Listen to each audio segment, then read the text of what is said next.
ვიწყებთ საუბარს ლევან წულაძესთან, რეჟისორთან, ყველასთვის საყვარელ რეჟისორთან. მადლობა ბატონ ლევან, რომ ხართ ჩვენი გადაცემის სტუმარი. მონოლოგში საუბრობდი იმაზე, რომ ამ ერთი თვის განმავლობაში ჩვენ ვნახეთ უპრეცედენტო დაშინების კამპანია, ტერორი, წამება ადამიანების და ეს მათ სახეზე კარგად აისახება.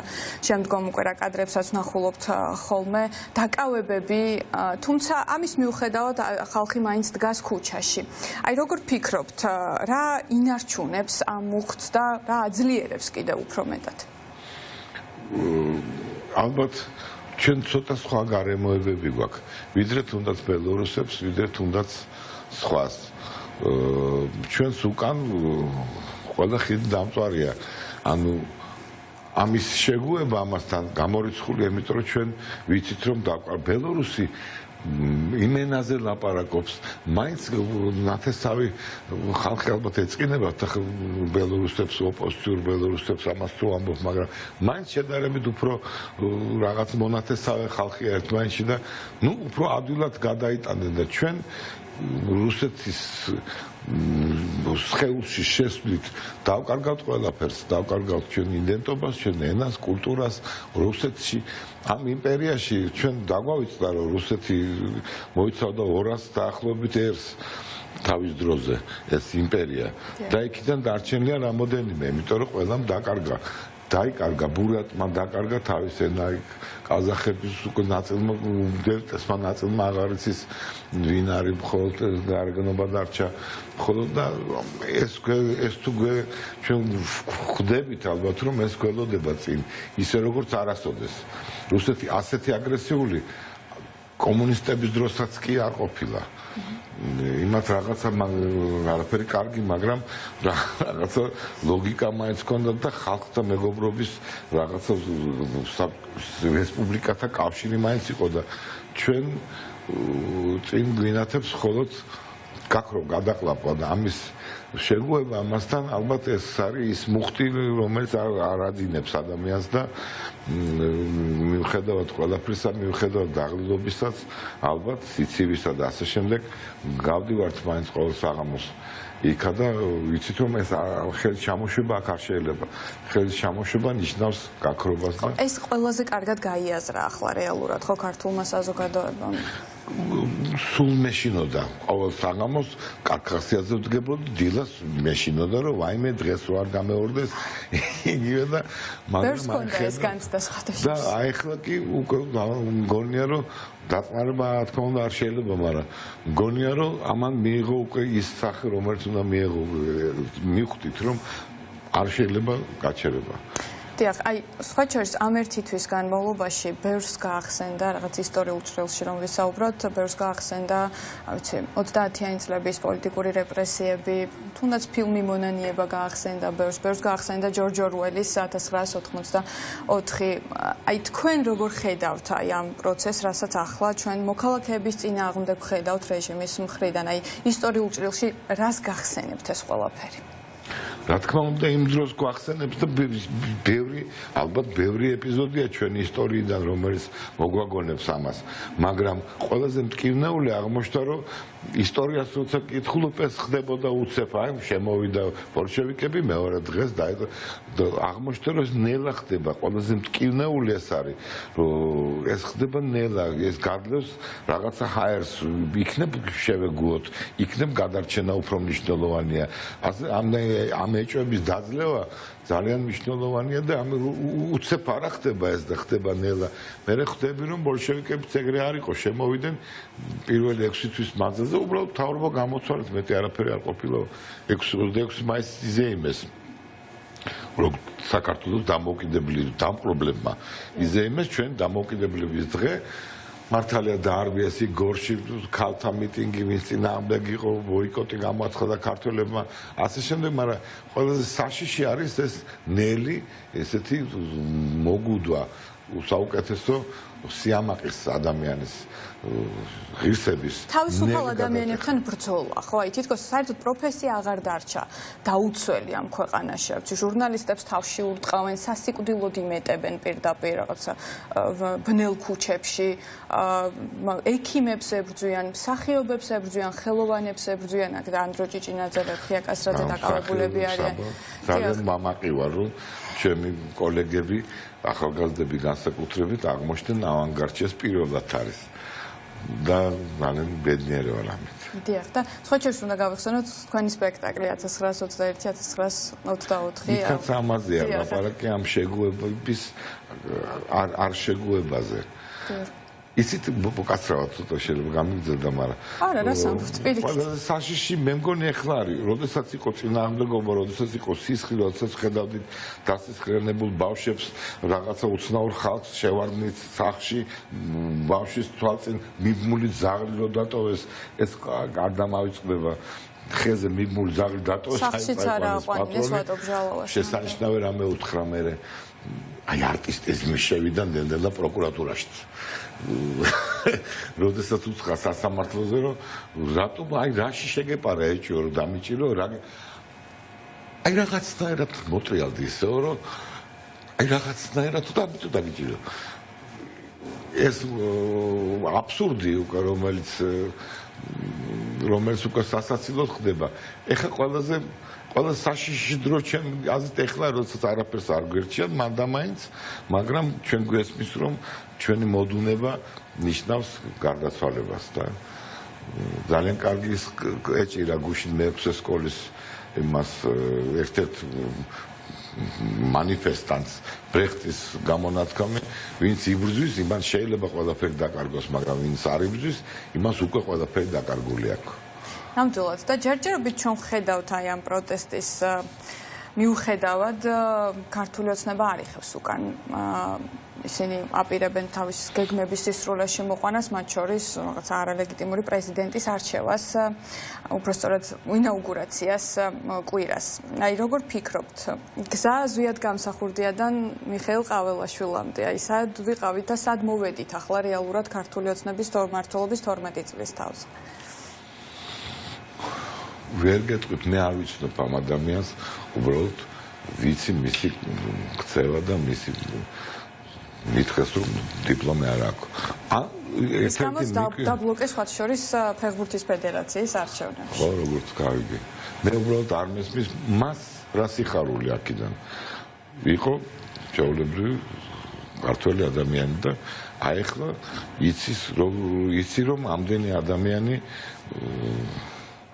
გლანძღავს ალბათ და მე ვარ ვიტყოდი ის ადგილას ეხლაც არ არგვიან აქვს ჯერ კიდევ დროური როგორ არა ბატონ ლევან მათ შორის ქართული ოცნების პროპაგანდა ახლა ერთი თვის განმავლობაში სრულად არის მიმართული ამ პროტესტის გაშავებაზე იქ მდგომი ადამიანების გაშავებაზე თუნდაც ის რომ როდესაც გადავსებულია თბილისი თქვან რომ იქ დგას 3000 ადამიანი მაგალითად და ეს არ არის მხოლოდ ეს მხოლოდ ერთი ფრაგმენტია მათ შორის საუბრობენ რომ უსამშობლო ადამიანები არიან ვინც იქ დგანან აი ეს კუთხური მარშები რაც ჩვენ ნახეთ თუნდაც წინა შაბათ-კვირას პროფესიული მარშები მოკლედ ძალიან მრავალფეროვანია ეს პროტესტი ხო აი როგორ ფიქრობთ გამოაცალა მთლიანად ამ პროპაგანდას მისი საფუძველი ალბათ გამოაცალა იმიტომ რომ როდესაც ეს ხელისუფლების წარმომადგენლები ლაპარაკობენ რომ 30 კაცი იყო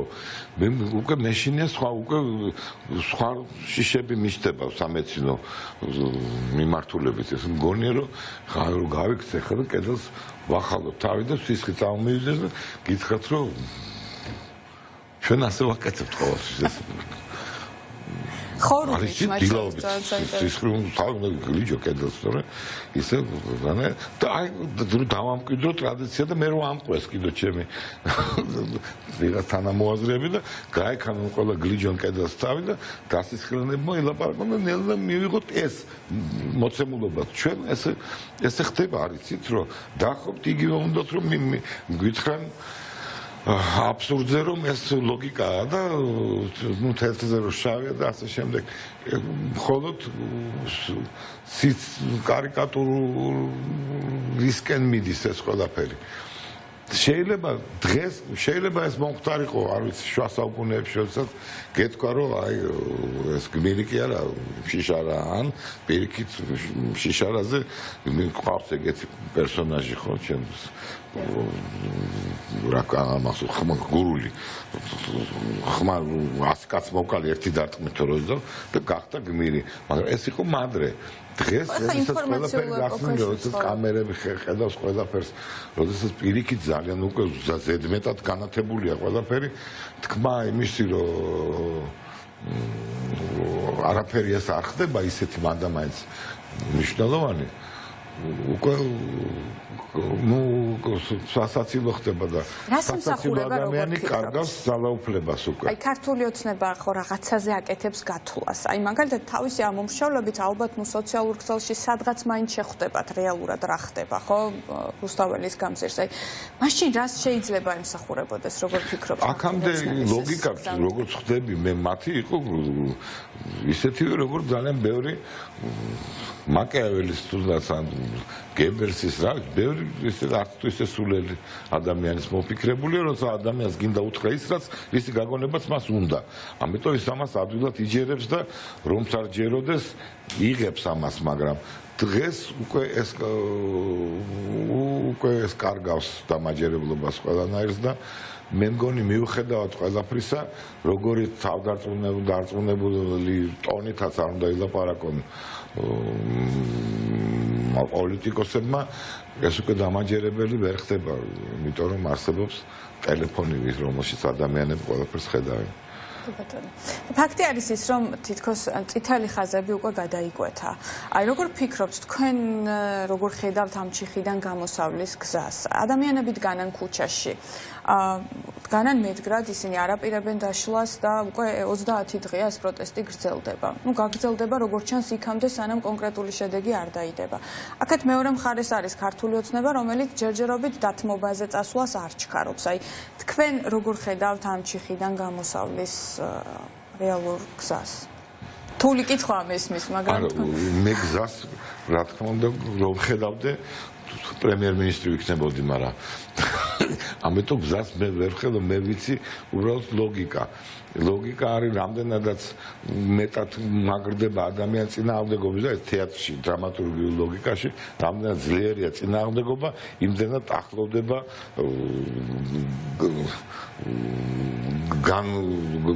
კვადის გახსნა. ადამიანი ფინალამდე გმირი უფრო ანტიგმირიც უფრო მეტად ხეცდება და ბოლოში მარცხდება.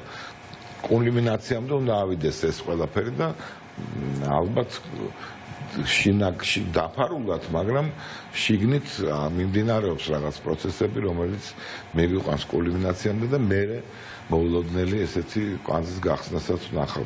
ყველა ადამიანია, ისინიც ადამიანები არიან და ისინიც ხო რაღაცნაირი ქართველები არიან და ალბათ რაღაცა შეიძლება მე და განსაკუთრებით ახალი წლის მოსვლასთან დაკავშირებით. ხო, 31-ში სხვა შორის ძალიან ბევრი ადამიანისგან მოვისმინეთ, რომ რუსთაველის გამზირზე ხდებიან. მე ესე ვაპირებ ჩემ ქალიშვილთან და დღეს წელს მე ძალიან მნიშვნელოვანი წელი მაქვს, იმიტომ რომ ჩემმა ქალიშვილმა პირველად უნდა გააკეთოს თვითონ საცივი დედის დაუხმარებლად და ამიტომ დიდი დღე გვაქვს ის ინათლება როგორც ქალი და როგორც დედა და როგორც ქართველი ადამიანი მოვკიდებ ამ საცივს ხელს ცოტას ბევრს არა ჩავიტან ლენის თავისუფლების მოედანზე და გავასინჯებ ვისაც დაინტერესებს მე ვთვლი ესეთი საინტერესო ახალი წელი ჯერ არ მქონია და ახლა მექნება ნამდვილად განსხვავებული ახალი წელი იქნება 31-ში ნამდვილად და ბოლოს აუცილებლად უნდა გითხოთ სახელოვნებო სფერო არის ერთ-ერთი ყველაზე აქტიური ამ პროცესში უნდა ითქვას აუცილებლად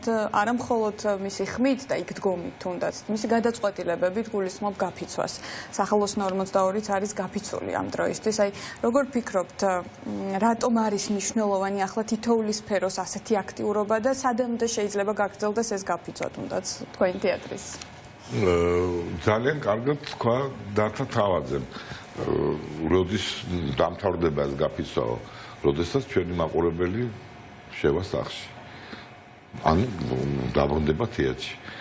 რა თქმა უნდა, ბევრი ნებათა ღელვებია, როდემდე უნდა ვქნათ ვაიმე, ყველას ეშინიათ ჩვენ განსაკუთრებით, რა თქმა უნდა, დამოუკიდებელი თეატრები, რომლებიც სალაროთი ვცხოვრობთ, ჩვენთვის ძალიან მტკივნეულია ეს, მაგრამ ნუ იმედით და სასწორება კლდიაშვილის ერთ-ერთი პერსონაჟია, იმედით და სასწორებით. იმედით ვართ, რომ ყველაფერი ეს არ გაგრძელდება უსასრულოდ და გადარჩებით. ყველაზე მტკივნეული ახლა არის სამშობლო, ხო მე მგონი უკვე ერთი თვეა ყველა საფიქრალი არის ეს. მადლობა ძალიან დიდი ლევან წულაძე, რეჟისორი იყო ჩვენი გადაცემის სტუმარი. უღრმესი მადლობა ბატონ ლევან.